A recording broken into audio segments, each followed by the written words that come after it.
sometimes it takes a while to get like really into a hobby. Sometimes it takes a while to figure out if you do or don't like something, and nobody else around you gets to say, you're not learning right. You're not learning fast enough. You're not doing this or that or blah, blah, blah, unless you have hired a professional.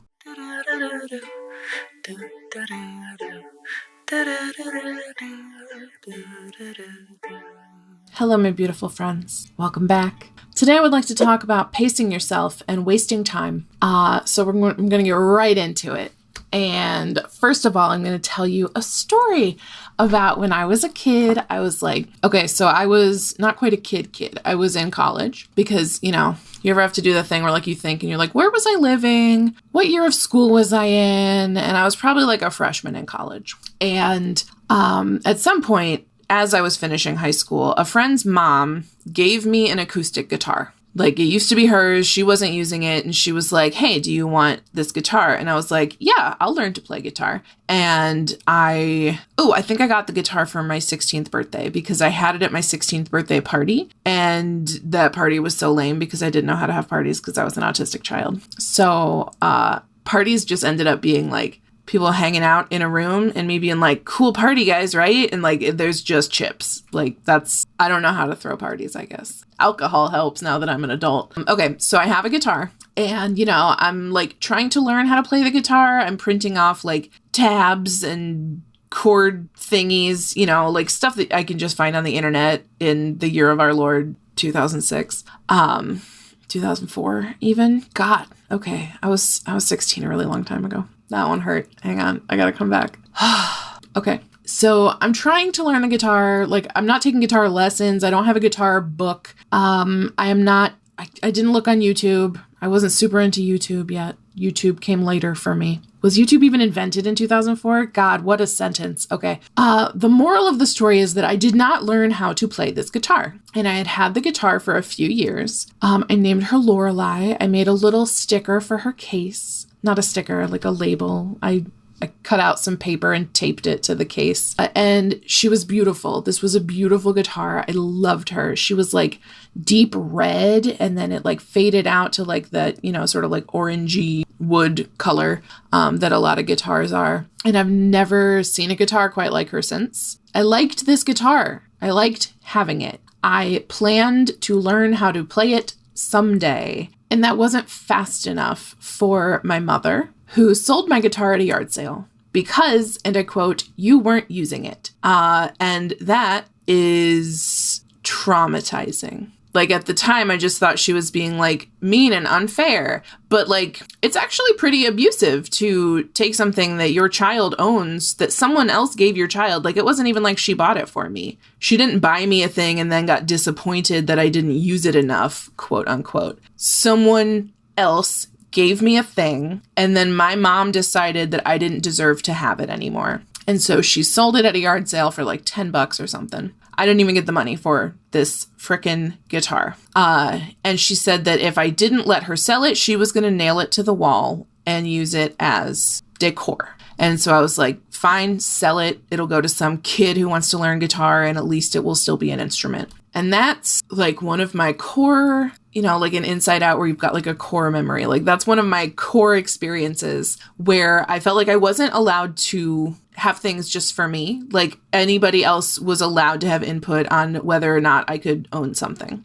But pacing yourself, like waiting until you're ready to do something, is legitimate and valid. And I was undiagnosed with ADHD. And so like, I didn't know how to get myself to learn the guitar. Like, we didn't have the money for lessons.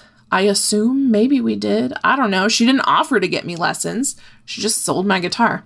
And like, that's been something that I have had to reflect on a lot. And like, the memory of it comes back a lot. Because like, if something of mine gets broken or damaged, my go-to thought is like, that's fine because I didn't deserve to have that anyway. That's not correct. Like, that is a deep wound. And so to work on this deep wound, I now get myself things and I get to enjoy them at whatever pace I am enjoying them. So for instance, a friend sent me a ukulele several years ago, and another friend helped me tune it and like taught me some basics. And now I can play a scale and Twinkle Twinkle Little Star. And I'm not very good at it, but like I have it and it'll be there when I'm ready. That's the thing that like somebody with ADHD needs to know is like, I know I want this thing, hobby supplies, for instance, like, you know, I don't know, you get really into rug tufting and you're like, I know I'm going to tuft rugs. I'm going to make rugs. And so you buy all the rug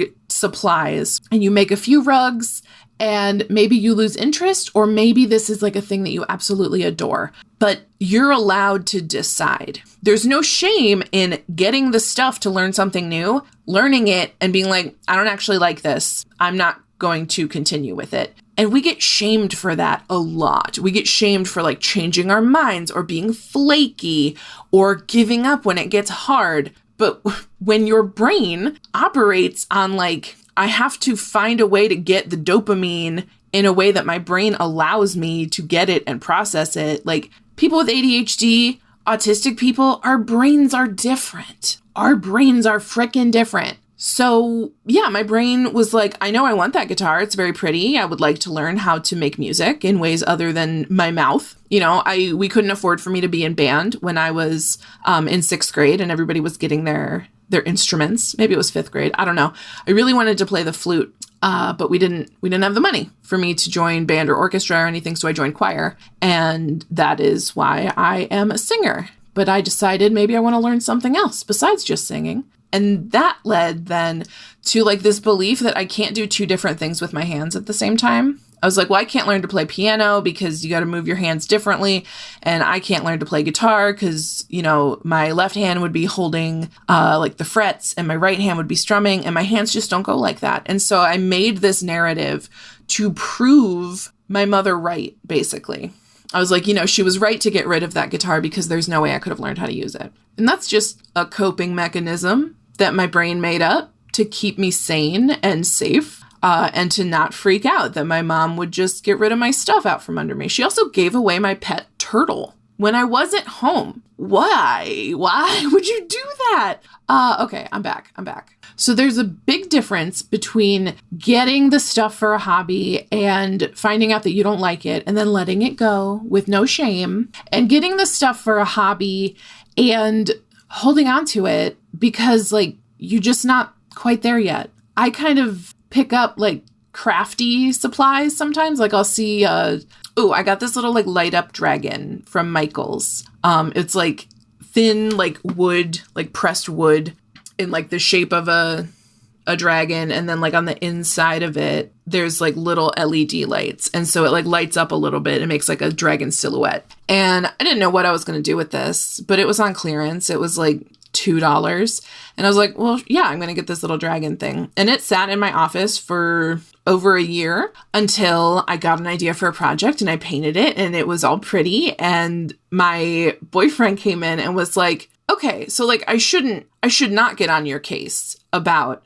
whether or not you're using something, like, because sometimes you won't have a use for it until way later. And I'm like, yes, thank you for seeing me and understanding me. And now he doesn't mind my little crow collections where I just kind of hoard little trinkets until I have an epiphany about what to do with them. This is part of my process. Pacing myself is part of the process. Waiting for the inspiration is part of my process. So like I can see something, you know, like I'll often find like, I don't know, a half an acorn outside and I'll be like, that's a cool little half an acorn. I bring it inside and I'm like, I don't know if I'm ever going to do anything with this, but for today I want this half an acorn. And then maybe eventually that gets thrown out, or maybe eventually it gets turned into a piece of artwork. I don't know until it happens. Now, I do not wish to perish and leave on this earth a bunch of random craft supplies. So I do go through all my stuff once in a while and tidy it up, clean it out. If I know I'm never gonna do anything with this, then it's time to let that go. Donate it, give it to a friend who will use it, or actually use it up. Cool. Good talk. Stuff that I have, that I'm allowed to have, that I'm allowed to keep. You are allowed to keep stuff. You're allowed to hang on to hobby things. If you used to make jewelry before you had kids and then you couldn't make jewelry because you're toddlers were getting into everything, it's okay to hang on to your jewelry stuff until the kids are in school, and then you can make beaded earrings again. You're allowed to wait. It's not a waste of space. It's not a waste of time. If you did get that rug tufting gun, I don't know what those are called. A rug gun, a rug machine. They're fascinating to watch. You should go watch a video of somebody making a rug. But like, say you go out and you get that and like you try it and you're like, yes, this is interesting. And then just some part of your brain kind of shuts it down and it's like, not yet. That's okay. You can wait. Or if you know for sure, like, no, the noise that it makes is way too much for me, like in a sensory way. And so I know that this is not the hobby for me. You haven't wasted time. You haven't wasted money. Like you don't owe permanence to everything. We don't have to only do something forever in order for it to be a valid use of our time or money. So like I hired a voice teacher for a while. She moved out of the state, and so I could no longer see her. And also that was like a couple months before my business went into like a low revenue spot. So I was going to have to end those lessons anyway because I couldn't afford to keep doing them. But like, I didn't need that. You know, I was living a perfectly fine life. I didn't need that, but I wanted it. I wanted to do something to hone my craft. I wanted to hire a professional to help me use my instrument better, my instrument being my voice. You know, like with the ukulele, I will watch a YouTube video. But when it came to my voice, I wanted to work with a real person. I wanted to get her real feedback. Honestly, I wanted some validation that I was good at what I was doing. You know, like I wasn't belting in the car and people were like, their ears were bleeding and they were like, oh my God, stop. I'm going to throw tomatoes at you. Like, no, I'm actually a good singer. I learned that. And, you know, she helped me learn techniques and warm-ups and ways to like use my voice in ways that I didn't know how to do before. And that was awesome. You know, I'm not a professional singer.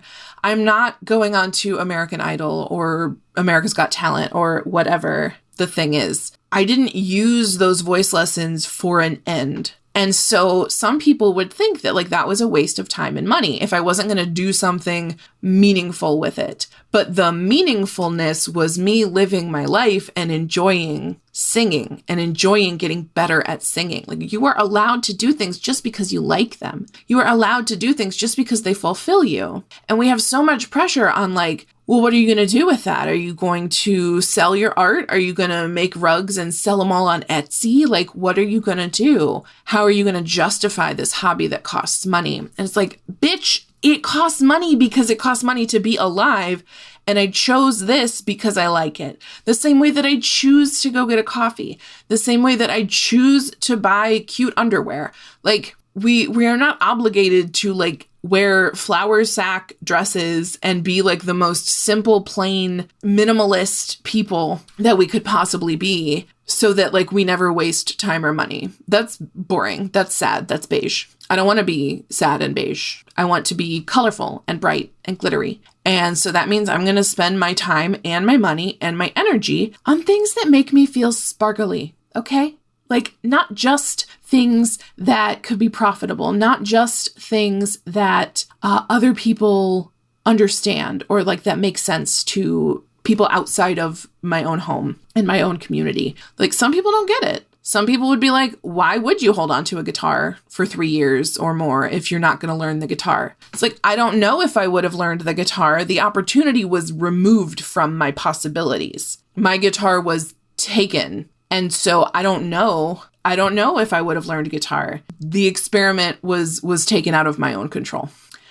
A similar thing happened to me with my ex-husband. The more abusive one. I have 2 ex-husbands. One was just sort of like your garden variety, like sexist white guy. And one was like deeply manipulative and abusive and mentally controlling and exhausting. And he was a photographer and he took photography classes and he like joined a local photography society and he submitted pictures there and like had one featured and like all this stuff. And so he's very proud of his photography. And he also gave me a camera. He like gave me one of his starter cameras. And I was just using this digital camera. I was going around, I was taking pictures of trees and birds and whatever. And I just took pictures and I liked it. And he really complimented my photos. And he would say things like, you're just really naturally talented. Like you can spot a really good shot. Sometimes I would even like, if I was the passenger and he was driving the car and like I would see something, I would be like, that's like, that would make a good photo. And then he would pull over and go look at this dilapidated old barn and take a picture of it. And he really complimented and appreciated like my natural eye for photography. But then the compliments started getting like a little backhanded, a little like, oh, you're better at this than I am. Like pretty soon you're going to be doing, and he rattled off like other hobbies of his that I didn't share. He's like, you're going to be DMing Dungeons and Dragons soon. And like, no, thank you. I'm not interested in that, but okay. And then it would just get to be where like he would put like his own like bad feelings onto a photo I took. You know, he'd be like, oh, you're so good at this. I would never have done, like he started like negging himself through my camera, like my photography. And as such, I used the camera less and less. Like I didn't go out and take pictures as much because I was like, I don't really want to deal with him like being weird about it. You know, I didn't know that he was manipulating me. I didn't know any of that.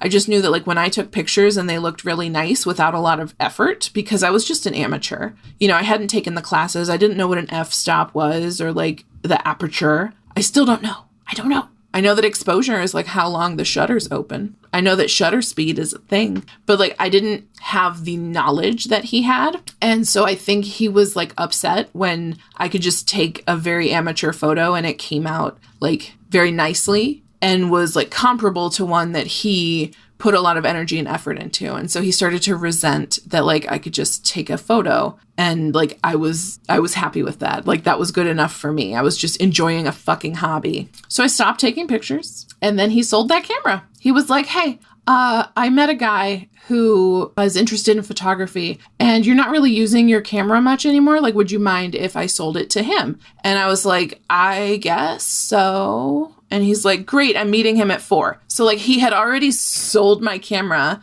that belonged to me. He gave it to me and he sold it because I wasn't using it. And like, once again, I just had this experience of being like, well, there goes another hobby that like I could have developed if people weren't so weird about the pace at which I do a hobby. So, you know, whether it's my mom being like, well, you're not learning guitar fast enough, so I'm going to nail your belonging to my wall because it looks pretty, or you have to give it up to this little boy who wants to adopt your guitar at a yard sale. These people are nuts. Don't take people's shit and give it away to other people. Especially don't make money off of it and then not give the person whose shit you sold out from under them the money. Like, what on earth is wrong with these people? Cool. Little rant there. So if anybody has ever taken something that you like and gotten rid of it out from under your nose because they said you weren't appreciating it right, or you weren't learning it fast enough, or you weren't doing a good enough job with it, you weren't blah, blah, blah, blah, blah, blah, blah, insert some nonsense about somebody else trying to live your life for you and tell you how you're supposed to act. Yeah, you get to not talk to that person anymore. Like, you get to say, that was messed up. You did something really messed up. Like, you can't just get rid of my stuff. You can't just decide for me that I'm not ever going to learn a hobby. Like, it's just messed up, man. I don't know. Anyway, all of this was stories to tell you that, like, sometimes it takes a while to get, like, really into a hobby. Sometimes it takes a while to figure out if you do or don't like something. You owe it to yourself to practice, to get through that period of being, like, really bad at it, because when we're beginners, we don't know how to do it. We're gonna be bad at it for a second. You have to let yourself be bad at it in order to get kind of good at it and then to get better at it. And nobody else around you gets to say, you're not learning right. You're not learning fast enough. You're not doing this or that or blah, blah, blah, unless you have hired a professional. Like, if I hired a guitar teacher and that guitar teacher said, like, I need you to practice every single day, and then I didn't practice every single day, the guitar teacher has the right to say, you're not gonna learn this properly if you don't do the work. What my guitar teacher is not entitled to do is steal my guitar and say, nah, nah, nah, nah, nah, you didn't do it the way I said. That's messed up. Unrelated, I don't talk to my mother anymore. So, like, you win some, you lose some. So I hope that this inspires you to pick up an old hobby that you have put on the shame shelf in your closet and you pretend isn't there and you don't look at it because if you don't look at it, it can't taunt you. Man, your hobbies aren't taunting you. Your hobbies love you. Your hobbies are happy to wait until you come back to them. They're like your best friend from high school where like you only text like once or twice a year and you meet up for lunch and you catch up and it's great. Your hobbies love to hear from you and they're not judging you.